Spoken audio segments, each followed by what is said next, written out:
περιφερειακό πρόγραμμα. Θα θέλαμε να κάνετε μια δική σας τοποθέτηση. Μετά θα μιλήσει ο κ. Κοντελάκης, ο Γιώργος. Θα μπορείτε να ρωτήσετε ό,τι θέλετε στο τέλος και να ολοκληρώσουμε τη διαδικασία κάπως ευσύνοπτα και έχοντας όμως μείνει με την αίσθηση ότι εσείς θα έχετε αντιληφθεί σε γενικές γραμμές για το όραμα, τους στόχους, την σκοπιμότητα και το πώς θέλει να κινηθεί αυτή η καινούρια δημοτική κίνηση.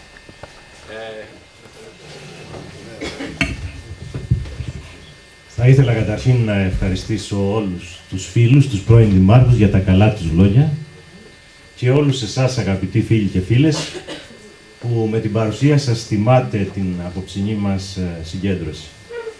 Η παρουσία αυτή μας τιμά, μας ενδυναμώνει για να συνεχίσουμε δυναμικά τους αγώνες σε τούτους τους χαλεπούς καιρούς της κρίσης. Μιας κρίσης που μαστίζει τη χώρα, πλήττει την οικονομία, την κοινωνία, τους πολίτες, τη δημοκρατία και τους θεσμούς. Μια κρίση που γίνεται δραματική από τις επιλογές της κεντρικής πολιτικής κοινής που έχουν στο στόχαστρο τον κόσμο της εργασίας, βαθαίνουν καθημερινά την ύφεση, καταστρέφουν την παραγωγή και τις επιχειρήσεις, διαλύουν το σύστημα υγείας, την κοινωνική πρόνοια, την εκπαίδευση. Εκποιούν γη, υποδομές, δίκτυα και πόρους, μετατρέποντάς τα σε κοινά εμπορεύματα και κερδοσκοπικές ευκαιρίες. Φορτώνουν ασταμάτητα τον απλό πολίτη, τον απλό άνθρωπο, με χαράτσια, φόρους και εισφορές, στα οποία δεν μπορεί πλέον να ανταπεξέλθει. Τούτες οι πολιτικές πλήττουν βάναυσα και τον θεσμό της αυτοδιοίκησης, την ίδια την αυτοδιοίκηση. Οι περικοπές των πόρων της ξεπέρασαν το 60%.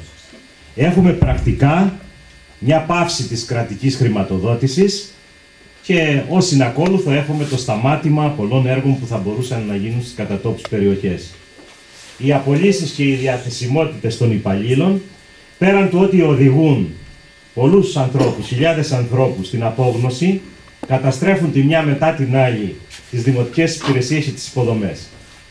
Σε τούτο το ζωφερό τοπίο, οι δημοτικές αρχές καθοδηγούνται προς την ιδιωτικοποίηση βασικών δομών και υπηρεσιών, την αύξηση δημοτικών τελών και τιμολογίων. Στο θεσμικό επίπεδο, η μεταρρύθμιση Καλλικράτη διαμόρφωσε ένα αντιδραστικό πλαίσιο. Διαμόρφωσε ένα θεσμό αποξενωμένο από τον πολίτη. Τα αχανή γεωγραφικά όρια του Δήμου απομάκρυναν την τοπική εξουσία από τους δημότες, οικοδομήθηκε ένα σύστημα συγκεντρωτικό, με το δήμαρχο να είναι περίπου ο απόλυτος άρχοντας. Ο ρόλος των τοπικών παραγόντων, τοπικών συμβουλίων, αλλά και του ίδιου του Δημοτικού Συμβουλίου, περιορίστηκε με δραματικό τρόπο. Ο απερχόμενος δήμαρχος, κύριος Ζαχαρίας Δοξαστάκης, υπηρέτησε όλο αυτό το πλαίσιο. Κατά την άποψη της δικιάς μας αυτοδιοικητικής παρέμβασης, της κίνησής μας, κρίνεται η θητεία του ως ανεπαρκής. Ο δήμαρχος διάλεξε πλευρά. Αποδέχτηκε τις κυβερνητικές εντολές, δεν ανταποκρίθηκε στις ανάγκες των καιρών, να πει ένα όχι, να αντισταθεί, να διεκδικήσει. Αντί για σύμμαχος των πολιτών απέναντι στην κεντρική εξουσία, ήταν το μακρύ χέρι των κυβερνητικών επιλογών απέναντι και ενάντια στους δημότες. Έτσι δεν μπόρεσε να προστατεύσει τους πολίτες, τον τόπο, το περιβάλλον, την τοπική οικονομία, να αναπτύξει την κοινωνική αλληλεγγύη. Δεν διαμαρτυρήθηκε για την απώλεια σημαντικών κατακτήσεων και υπηρεσιών στην περιοχή, όπως η Δημόσια Οικονομική Υπηρεσία, το ΙΚΑ, το Ειρηνοδικείο, το Κέντρο Περιβαλλοντικής Εκπαίδευσης που είναι τούτο εδώ που είμαστε σήμερα. Υπηρεσίες κοινωνικού χαρακτήρα υπολειτουργούν, όπως τα ιατρεία της περιοχής, τα σχολεία έχουν προβλήματα στελέχωσης. Ανύπαρκτες ήταν οι προσπάθειες για την παραγωγική ανασυγκρότηση του διευρυμένου Δήμου, για τη σύνδεση της παραλίας με την ενδοχώρα, παρά το ότι υπάρχουν πάρα πολλές αναφορές στο επιχειρησιακό πρόγραμμα και το σχεδιασμό του Δήμου. Δεν έδειξε λογική αντιπαράθεση με τα μεγάλα εκείνα επιχειρηματικά συμφέροντα, τις fast track κατασκευές που επαθομοιούν το δημόσιο χώρο, προστατευμένες περιοχές, τις πηγές του πλούτου μας. Εγκατέλειψε τις δημοτικές και τις τοπικές κοινότητες, δεν μίλησε για τις απολύσεις και τη συρρίκνωση των δημοτικών υπηρεσιών παρέδωσε υπηρεσίες όπως τα σκουπίδια στον ιδιωτικό τομέα. Αντί να ενεργοποιήσει τους πολίτες, ήταν παρατηρητής σε όλες τις κοινωνικές διεκδικήσεις. Δεν στάθηκε στο ύψος των περιστάσεων για το θέμα της πρώην Αμερικάνικης βάσης, οχυρώθηκε πίσω από τη λεγόμενη ομόφωνη, που ήταν μια θετική απόφαση του Δημοτικού Συμβουλίου, που ποτέ όμως δεν τη στήριξε ουσιαστικά, ενημερώνοντας την κοινωνία για τις καταστροφικές συνέπειες όταν θα πάμε στην φάση της εκποίησής της. Σήμερα ευνοεί την παραπληροφόρηση του ΤΑΙΠΕΔ ότι μπορεί έστω οι παραχωρημένοι χώροι, αυτούς που έχουμε εδώ μέσα στο χώρο της πρώην Αμερικάνικης βάσης, όπως είναι τα σχολεία, το Δημαρχείο, το ΕΛΚΕΔΕ, το Διεθνές Εκθεσιακό Κέντρο και οι κατοικίες αξιωματικών, να προστατευτούν. Με νόμο του κράτους έχουν μεταβιβαστεί και τα 738 στρέμματα της έκτασης. Αυτά θα πουληθούν. Το ΤΑΙΠΕΔ δεν έχει αρμοδιότητα και δεν μπορεί να κάνει σκόντο, και οι δημόσιες και κοινωνικές δραστηριότητες που αναπτύσσονται και οι δημοτικές δραστηριότητες που αναπτύσσονται στο χώρο ή θα αναγκαστούν να μεταφερθούν αλλού ή θα οδηγηθούν σε ενοικίαση με εκμισθωτή τον επενδυτή, στον οποίο θα μεταβιβαστεί η κυριότητα. Ο απερχόμενος δήμαρχος αποδείχθηκε εν γέννη πολύ κατώτερος των προσδοκιών, ακόμα και όσων τον στήριξαν, ελπίζοντας ότι θα μπαίναμε σε μια... Τον στήριξαν εκείνη την εποχή, πιστεύοντας ότι θα μπαίναμε σε μια περίοδο σχεδιασμού και ανάπτυξης κοντά στις ανάγκες της περιοχής και των πολιτών, που ήλπιζαν ότι θα παραχθεί χρήσιμο έργο. Ο Δήμαρχος απογοήτευσε σε όλη την έκταση του Δήμου. Τα ίδια ακούμε όπου και να πάμε. Αόρατος, αφανής, αθέατος, δασκαλοπέδι του μνημονίου, εξέπεμπε σήματα μόνο προς τον εκλεκτό της κυρίας Μέρκελ, τον κύριο Φούχτελ, για την παροχή τεχνογνωσίας σε μια σειρά θεμάτων που υποτίθεται ότι ο μεγάλος καλλικρατικός Δήμος της Χερσονήσου θα έπρεπε να είχε οργανωθεί και θα μπορούσε να προωθήσει. Αγαπητοί φίλοι, με την παράταξή μας, με το συνδυασμό που προσπαθούμε να φτιάξουμε, σήμερα παρεμβαίνουμε στα αυτοδιοικητικά πράγματα της Χερσονήσου σε 5 βασικούς τομείς, 5 βασικούς άξονες. Τι θέλουμε? Πρώτο, στις συνθήκες της ανθρωπιστικής κρίσης είναι αναγκαίο ένα δημοτικό πρόγραμμα εξομάλυνσης του κοινωνικού πόνου, είναι αναγκαία η στήριξη της κοινωνίας, η επέκταση των δράσεων της αλληλεγγύης. Όταν η κρίση χτυπά την πόρτα του καθένα μας και όταν η φτώχεια έχει απλωθεί ευρύτατα, ο Δήμος Χερσονήσου πρέπει να αποτελέσει την ομπρέλα προστασίας όσων δοκιμάζονται, όσων δεινοπαθούν. Για μας ο Δήμος πρέπει να προστατεύει και να ενδυναμώνει τις κοινωνικές δομές του, να ενθαρρύνει τις κάθε λογής συλλογικότητες της περιοχής, να βοηθά στη μεταξύ τους επικοινωνία, να στηρίζει τις προσπάθειές του, να συνεργάζεται μαζί τους, να αξιοποιεί τη δημοτική περιουσία και να προσφέρει τους μηχανισμούς του για τη στερέωση των εγχειρημάτων της κοινωνικής αλληλεγγύης.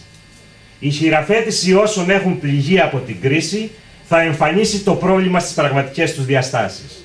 Ο Δήμος αναδεικνύει το πρόβλημα, πρέπει να αναδεικνύει το πρόβλημα, αντί να το κουκουλώνει.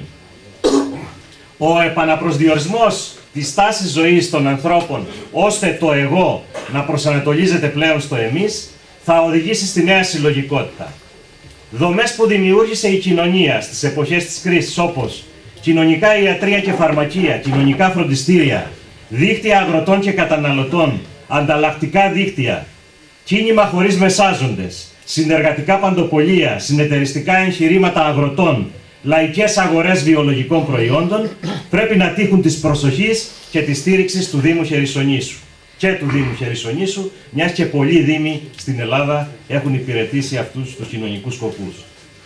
Δομές και στέκια αλληλεγγύης πρέπει να αναπτυχθούν και να δημιουργήσουν ένα δημοτικό δίκτυο κοινωνικής προστασίας που να απλώνεται σε όλες τις τοπικές ενότητες, να αγκαλιάζει και να προωθεί αυτές τις δραστηριότητες.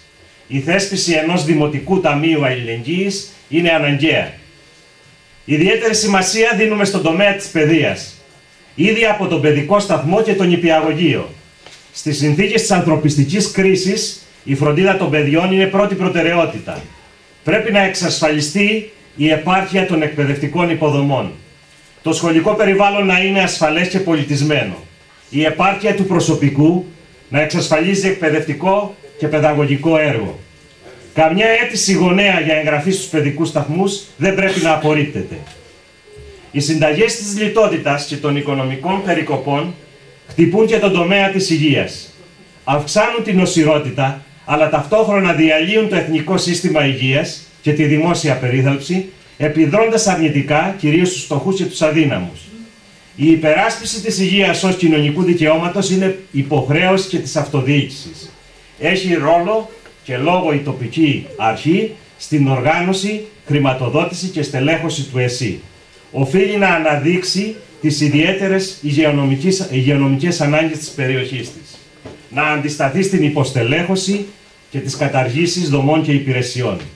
Να στηρίξει με οποιοδήποτε τρόπο τις αυτοοργανωμένες πρωτοβουλίες της κοινωνίας στον τομέα της υγείας. Να διεκδικήσει εθνικούς και ευρωπαϊκούς πόρους για την ενίσχυση των υγειονομικών και κοινωνικών υπηρεσιών στο τοπικό επίπεδο. Να παρέχει πρακτική βοήθεια στους ηλικιωμένους και στα άτομα με αναπηρίες που έχουν ανάγκη στους τομείς της υγείας και της συμβουλευτικής. Το αποδιοργανωμένο πρόγραμμα βοήθειας στο σπίτι πρέπει ξανά να αναβαθμιστεί. Ο Δήμος Ιερισσονήσου πρέπει να παρέμβει και να δράσει ακόμα σε σειρά θεμάτων, όπως την προστασία της κατοικίας με νομική στήριξη όσων απειλούνται με πληστηριασμούς, τη στήριξη των γυναικών που έχουν ανάγκη με δράσεις κατά της ενδοοικογενειακής βίας και γενικότερα δράσεις συμβουλευτικού χαρακτήρα. Θέλουμε τέλος η περιοχή μας να πει όχι στο ρατσισμό και τον φασισμό, να αναπτύξει τη διαπολιτισμική αλληλεγγύη. Θα συμβάλλουμε για μια δημοτική πολιτική ισότητας, δικαιοσύνης, ένα περιβάλλον ανεκτικό, ένα περιβάλλον κοινωνικής συνοχής. Ο Δήμος μας δεν μπορεί να έχει άλλους προσανατολισμούς σε μια περιοχή με πολυπολιτισμικά χαρακτηριστικά. Δεύτερος άξονας. Ποιότητα ζωής στα μεγάλα παραθαλάσσια κέντρα και στους οικισμούς της ενδοχώρας. Ψάχνουμε ακόμα η περιοχή μας να γίνει βιώσιμη και φιλική. Να αναπτυχθεί και να ομορφύνει. Να αξιοποιήσει όλες τις δυνατότητες και τα πλεονεκτήματά της. Τα σημαντικότερα προβλήματα του διευρυμένου Δήμου αφορούν τη λεγόμενη καθημερινότητα του πολίτη. Επαρχιακοί και αγροτικοί δρόμοι παραδομένοι στη φθορά. Τα δίκτυα ίδρευσης, άδρευσης και αποχέτευσης σε πολλές περιοχές είναι ανύπαρκτα, αλλού είναι στάσιμα και πολλά ζητούν διευθετήσεις. Βιολογικοί καθαρισμοί, μονάδες επεξεργασίας λιμάτων, σχεδιασμοί προηγούμενων δημοτικών αρχών προχωρούν σήμερα, αλλά διεκδικούν με δυσκολία την ολοκλήρωση και τη λειτουργία τους. Πρέπει ως κοινωνία να δραστηριοποιηθούμε για νέες αναπτυξιακές υποδομές, με εργαλεία το χωροταξικό και πολεοδομικό σχεδιασμό, τον καθορισμό των χρήσεων γης. Οι πολεοδομικές μελέτες και τα σχέδια που βαλτώνουν πρέπει να προχωρήσουν, να ξεκινήσουν καινούρια σε νέες περιοχές. Για αποτελεσματικές και ποιοτικές δημοτικές υπηρεσίες, με διαφάνεια, κοινωνικό έλεγχο, λαϊκή συμμετοχή, αποκέντρωση και δημοκρατικό προγραμματισμό, η οργάνωση γραφείων υποστήριξης των αγροτών και των ευρωπαϊκών προγραμμάτων θα αλλάξουν το τοπίο στο Δήμο και θα δημιουργήσουν τις προϋποθέσεις για να υλοποιηθούν αυτά που ονειρευόμαστε. Για δράσεις προστασίας του περιβάλλοντος και δημοτικές πολιτικές πράσινης οικονομίας στην ενέργεια, την ανακύκλωση, τη διαχείριση των απορριμμάτων και αποβλήτων. Με υπεράσπιση των δημόσιων αγαθών, των πόρων, των υποδομών και του δημόσιου χώρου. Με απόρριψη της ιδιωτικοποίησης των βασικών αγαθών και υπηρεσιών. Ο δημόσιος χώρος ανήκει στην κοινωνία. Είναι μέρος αυτού που ονομάζουμε ποιότητα ζωής. Πρέπει να προστατεύεται από την ιδιωτική αυθαιρεσία, τις επεκτατικές λογικές κατάληψης και χρήσης πάνω και πέρα από κάθε σχεδιασμό, την παράνομη στάθμευση, τις κεραίες κινητής τηλεφωνίας που μας κατακλείζουν. Εμείς μιλάμε για βιώσιμη κινητικότητα, με προτεραιότητα στο πεζό και στο ποδήλατο, με δικαιώματα στους ανθρώπους με αναπηρίες, υπερασπιζόμαστε το δημόσιο χαρακτήρα στη διαχείριση των απορριμμάτων και θα επανεξετάσουμε την παραχώρηση στον ιδιώτη. Επικεντρώνουμε σε ένα μοντέλο που βασίζεται στην πρόληψη και στην ανακύκλωση στην πηγή, μέσα από την αποκέντρωση, τον κοινωνικό έλεγχο και το δημόσιο σχεδιασμό.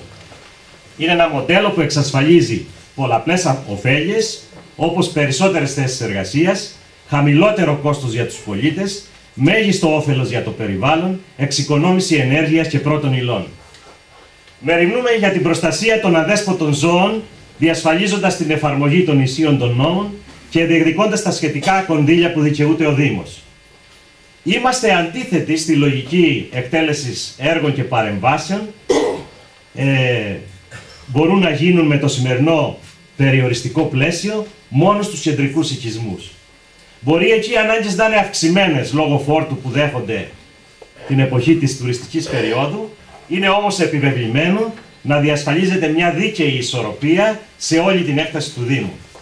Προχωράμε στους σχεδιασμούς αυτούς με διαφάνεια, κάνοντας συμμέτοχους όλα τα τοπικά συμβούλια που αναλαμβάνουν το ρόλο της πανδημοτικής συλλογικότητας. Είμαστε ιδιαίτερα ευαίσθητοι στο θέμα της αξιοποίησης της πρώην Αμερικάνικης βάσης Γουρνών. Υπερασπιζόμαστε το ΣΧΟΑΠ του πρώην Δήμου Βουβών. Είναι η μοναδική συμφωνημένη ταυτότητα που μπορεί να γίνει αποδεκτή για αυτό το ακίνητο. Ενημερώνουμε και κινητοποιούμε την κοινωνία για να μην παραδοθεί ο χώρος βορρά σε επιχειρηματικά συμφέροντα, για να συνεχίσουν τη λειτουργία τους οι υπηρεσίες και δραστηριότητες που αναπτύσσονται στον χώρο, όπως τα σχολεία, οι δημοτικές υπηρεσίες, το ΕΛΚΕΔΕ, το Διεθνές Εκθεσιακό Κέντρο, οι κατοικίες των αξιωματικών. Να οργανωθεί ο χώρος σε πολιτιστικό, παιδαγωγικό πνεύμονα υπερτοπικής σημασίας. Τρίτος άξονας. Πολιτισμός και καλλιτεχνική δημιουργία. Απαιτείται κατά τη γνώμη μας αλλαγή πολιτιστικής οπτικής, με στόχο την οργανική ένταξη των προϊόντων του πολιτισμού, της παιδείας, της κοινωνικής αλληλεγγύης στη ζώσα καθημερινότητα των πολιτών. Τούτα είναι ζητήματα πρώτης προτεραιότητας και χαρακτηριστικά που θα μετατρέψουν τον πολιτισμό σε όρο για μια νέα κοινωνική ανάπτυξη, ουσιώδη προϋπόθεση κοινωνικής αλλαγής. Ο Δήμος θα πρέπει να παραδώσει στη σύγχρονη κοινωνία όλη τη γνώση για την τεράστια πολιτιστική κληρονομιά της περιοχής μας. Να προσπαθήσει να γίνει πρώτα απ' όλα κτήμα των δημοτών, αλλά και να αναδειχθεί σε προϊόν δυναμικής ανάπτυξης του τουρισμού και της οικονομίας στην περιοχή.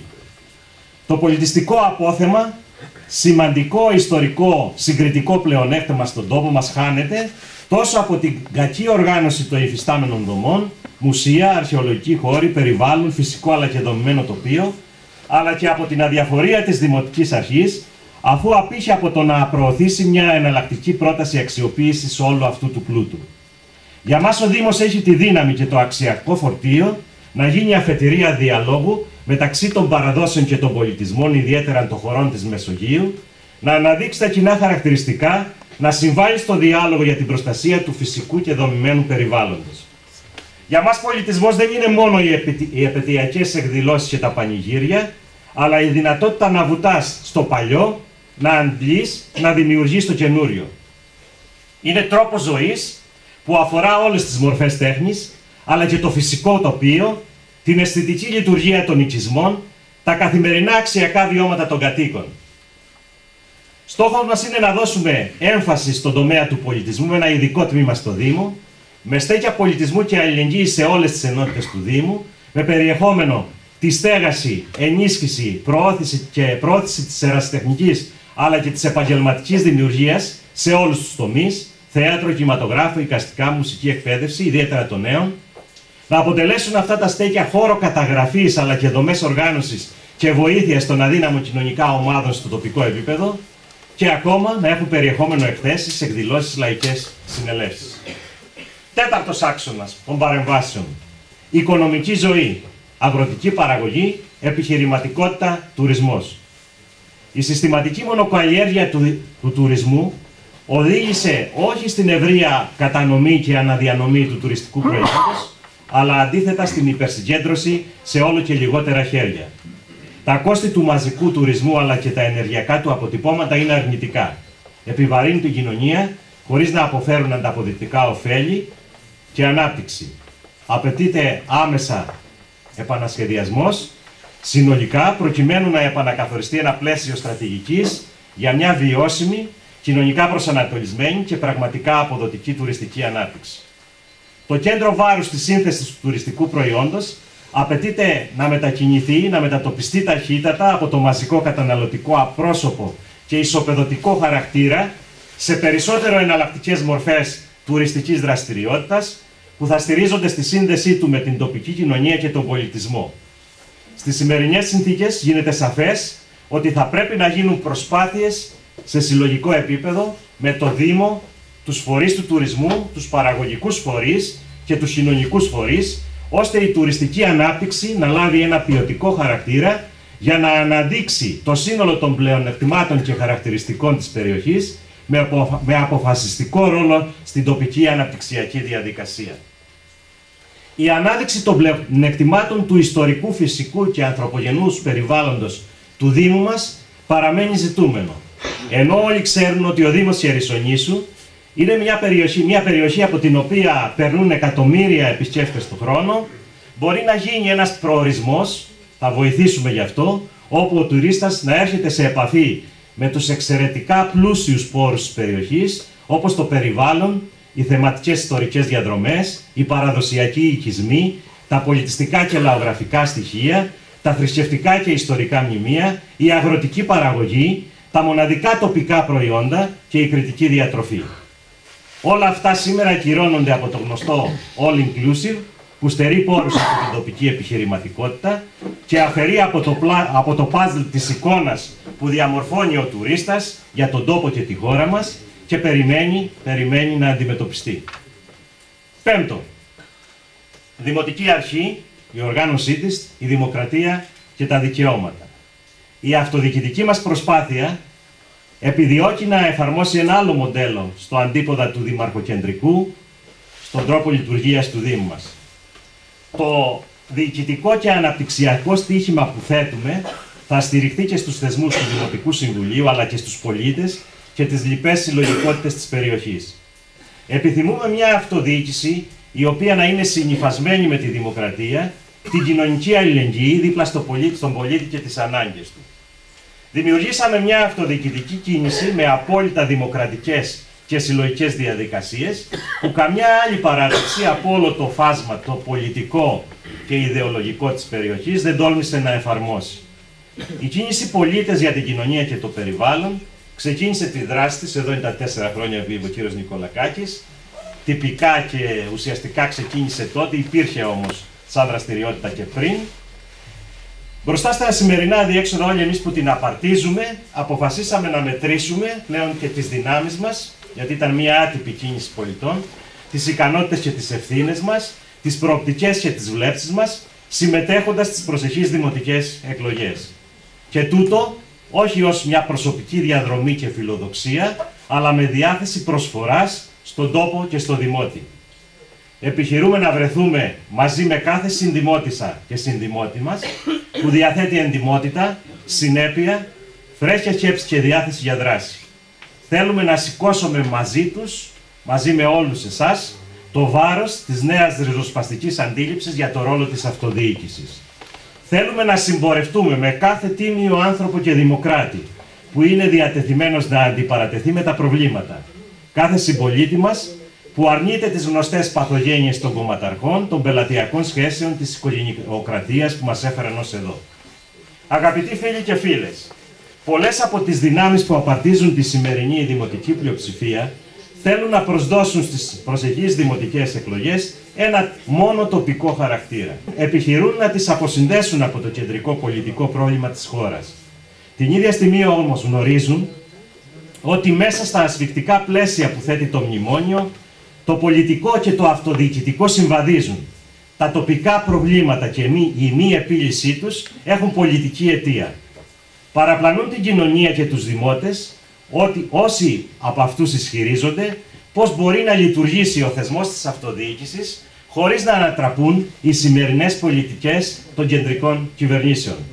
Οι λύσεις στα τοπικά προβλήματα θα δοθούν μόνο από μια αυτοδιοικητική αρχή που θα μπορέσει να μετασχηματίσει το τεράστιο κύμα οργής και απελπισίας που σαρώνει τον τόπο σε δύναμη ανατροπής αλλά και δημιουργίας. Μια αυτοδιοικητική αρχή που θα κινητοποιήσει τις τοπικές κοινωνίες ώστε να ξεκολλήσουν από το βάλτο, με γνώμονα πάντα τη συλλογικότητα και την ομαδική δουλειά.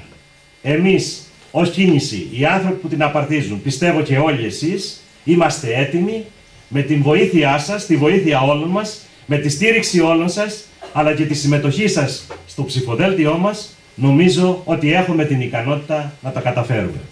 Ευχαριστώ πολύ.